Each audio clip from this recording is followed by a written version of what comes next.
What's going on, guys? It's Arrow here. So today we're gonna be doing a tier list of Agretsuko characters, as you can see, and we got a lot of them. Some of them from season 2.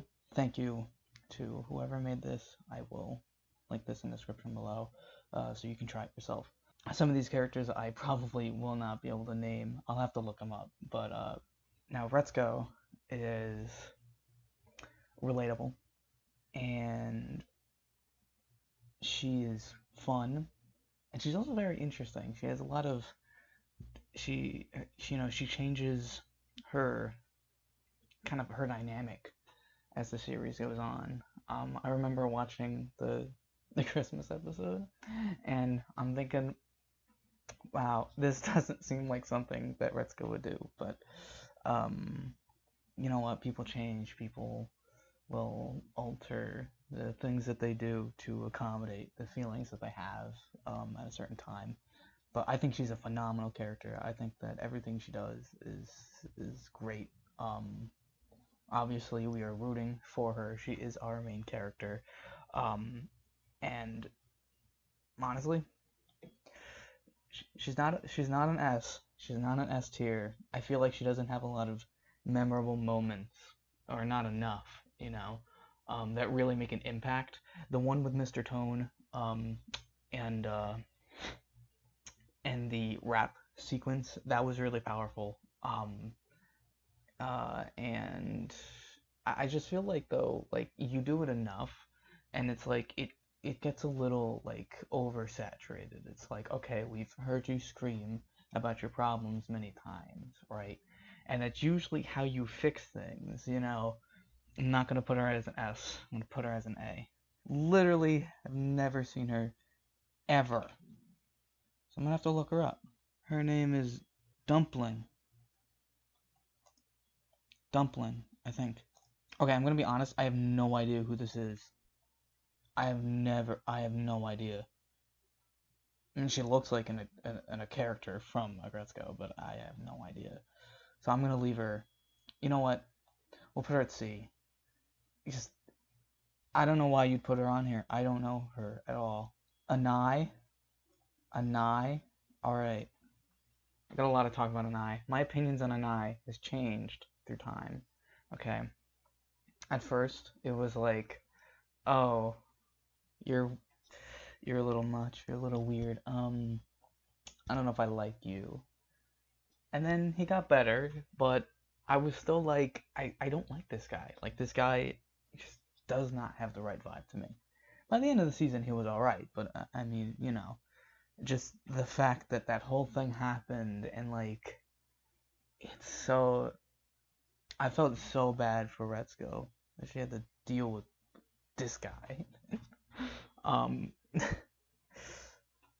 But honestly, for after watching a video about the pressure, the immense pressure it is for young Japanese students to get into a workplace. I forgot the name that they have for this, like this search for work. I'll link a video in the description that talks all about it, and talks about Anai, and it kind of changed my perspective. Not that I agree with what Anai did. It's just, it gives him more context. We understand why he did what he did, but of course we don't agree with it, but we understand why.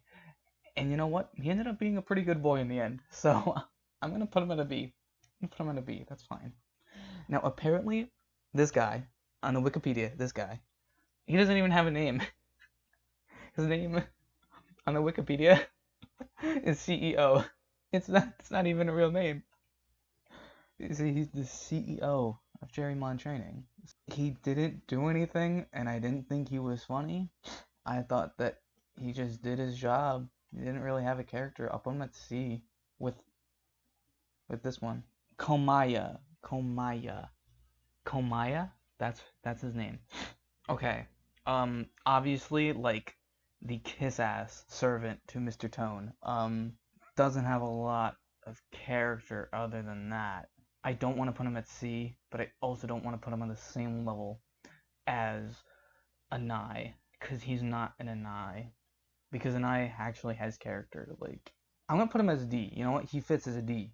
Okami, Fox dude, sexy motherfucker. Look at him. Um, um, I think that he has a cool design, and he provided some insight about, give some insight on Kabai, and which I'll talk about later. And honestly, it doesn't really do anything except invite Haida to that drinking thing. I don't know, they're always drinking. That's what Agretsuko is, right? And we might have Mr. Tone. Now, Mr. Tone, I thought he was amazing in season 2. Season 1, he was like kind of like the main antagonist, quote unquote, you know. But Mr. Tone in season 2, I absolutely loved him. Like, it's like when he saw the leaks about Retsuko and Tadano, he, like, you can tell that he was like, he's looking out for her. Like, he didn't really do anything, but like you can tell that he was looking out for her, and like he went from being a stone cold hard ass boss into kind of being a pretty cool boss. Helped Agretsuko realize, not Agretsuko, Retsuko, god damn it, helped Retsuko realize what she wanted in her life. So I am, honestly, I'll put him in a B, but he's a high B. He's a very high B. He's not an A, but he's a high B. Gory. What can we say about it? I love Gory. She's great. The power team, Gory and Wishami over here. Gory is just, she's pure, and she is powerful, and she's confident. She just has like this she gives the show like a higher level of control, right? Because you have all these adult characters like Retsuko, or in Haida, they're just like running around being like, I don't know what the hell I'm doing with my life. But then Gory and Washami are like over here like, I'm 40 and like I know what I'm doing, and you gotta know what you're doing. And the stuff that she says to Retsuko in season 2 is absolutely phenomenal. So A tier. A tier. Now this guy on the wiki, his name is Yoga Instructor. That's it. That's literally it. So, also he's on here twice. I literally didn't even notice that. All right, here we go. This guy, he didn't do anything. Was never anything. He was funny for like a second, and that's about it. For a small bit that ended up paying off in the end, and kind of just being the one of the main critical points of season 1. Yeah. Okay. This guy, I don't know his name. There aren't a lot of characters, so you'd think it should be easy to find. What is he? I'll look in the mail section. Okay, I can't find his name. I know he has a name. It's on the tip of my tongue, but I don't remember. So, I'm just gonna leave it at that. This guy, I thought that he was pretty cool, and I thought that he might have actually, like, done something, because he had some pretty nice things to say, and it seemed like he could really relate to Retsuko, which is probably something she really needed in her life at that moment, especially with all the stuff with her mom. So, he's a good boy. Didn't really do anything. He's a good boy. I'll put him as C. Now, Feneko. My god, Feneko. What can I say about Feneko? Everything about Feneko is absolutely fantastic. She is the quintessential best friend that everybody needs. You know, not everyone has a Feneko, but if you do have a Feneko, my god.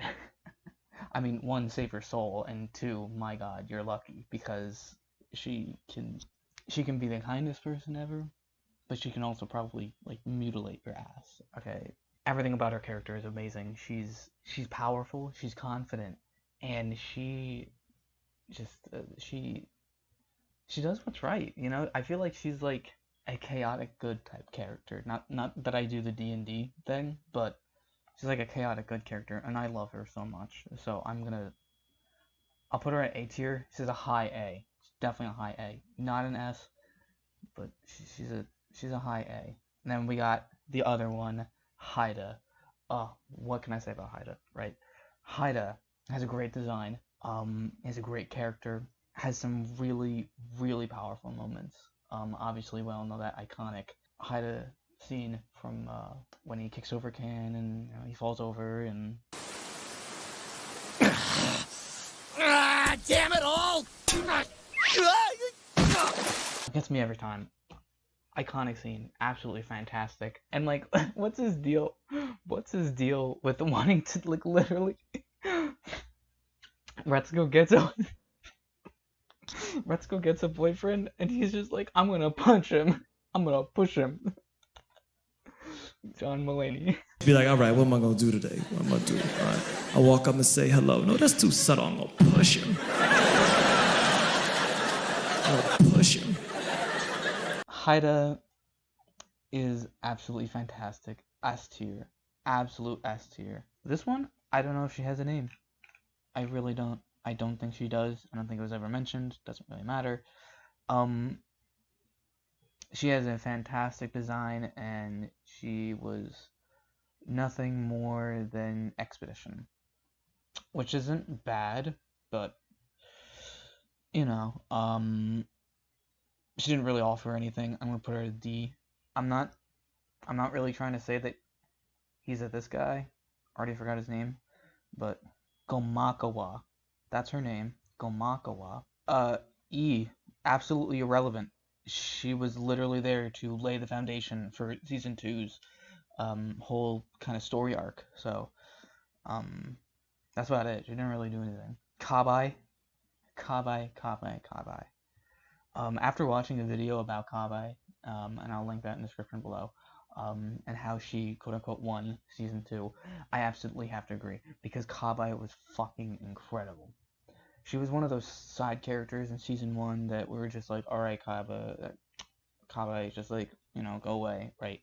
But like, you have mad respect for her after season 2, and she just absolutely blew everything out of the park with the way that she handled Anai. She didn't even know that there was a problem.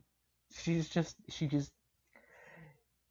embodies, as the video that I just spoke about says, she embodies love, a familiar love, a love between family, which is absolutely fantastic. I'm gonna put her up here S tier. I've gotta say, like, honestly, season 2 really flipped the script with her, which sounds weird to put her, a quote-unquote side character, above the main character, but I know that feels weird. It feels weird to me too, but I think that she absolutely deserves it. Him, he's got a nice voice. I don't know his name. I don't really care.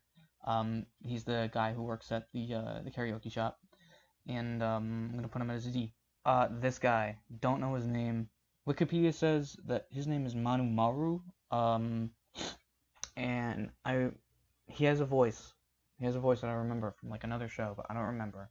I just hear it, He is at the singles night, and I'm pretty sure that him and Fanico fucked. Just putting it out there, headcanon. I'm gonna put him as a C.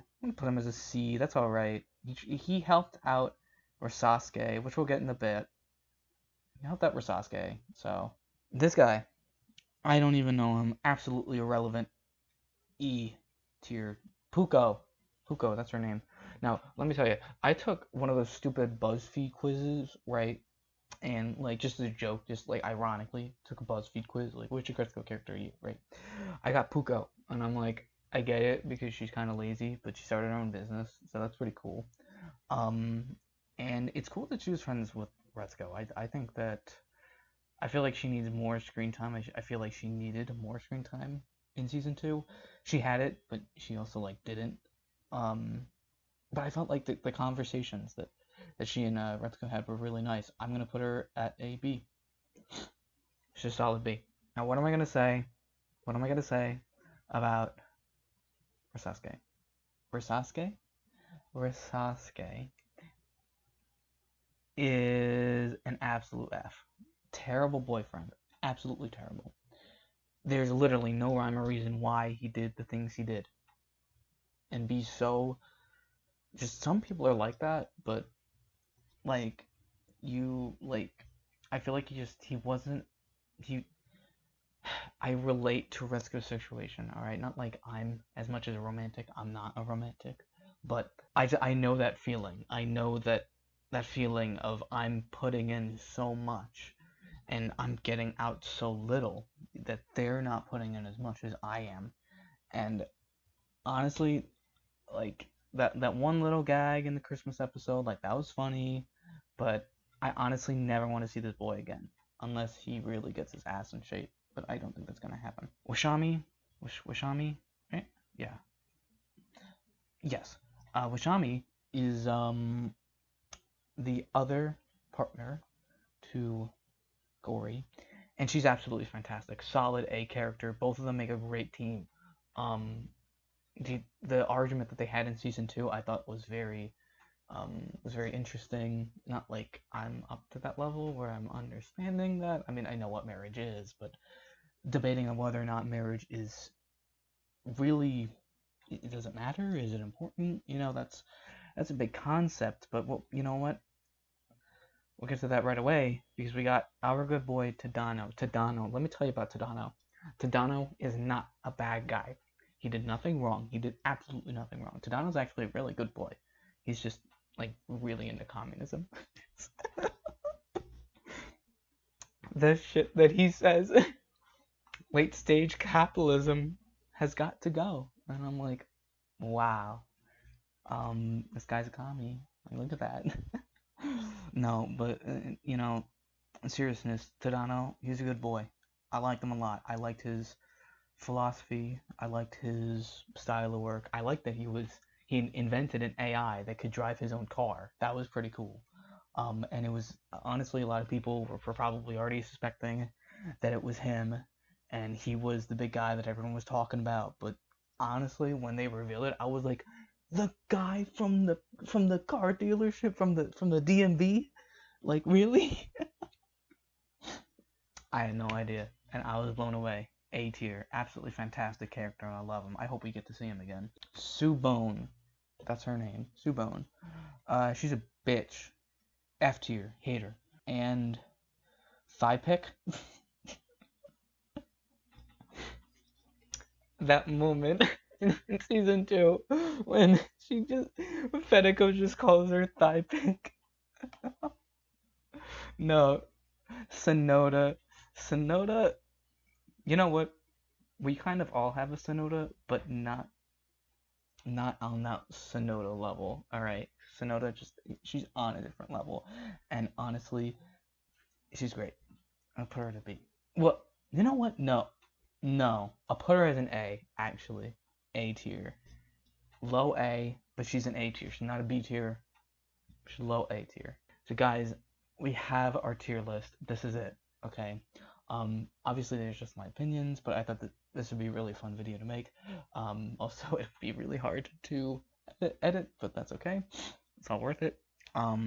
Anyway guys, I hope you enjoyed this video, and if you did, maybe consider subscribing, because I make bullshit all the time, and I upload pretty infrequently, so maybe not subscribe, because it might not be worth it, but you know what? You do whatever you want. Late stage capitalism, it's gotta go. Alright, I'll see you guys around. Peace.